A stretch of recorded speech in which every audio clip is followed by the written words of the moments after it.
while you're holding those. So In? if you let that cable will just go flying out.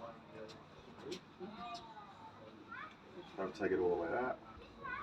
Stop, pull that cable tight, pull it tight. It's a bit tight, yeah. Let it off, back tighten it up.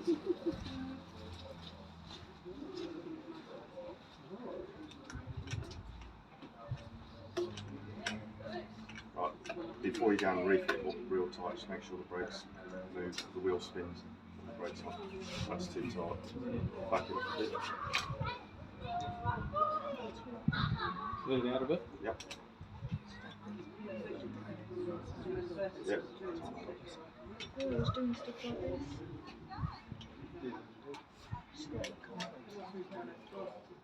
That's what I mean, it's like next teaching kids.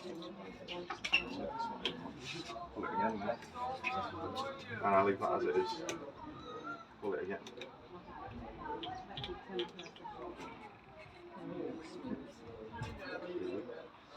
It's rubbing there at certain points. Sorry. That's probably because it's got a buckle in it. It's buckled.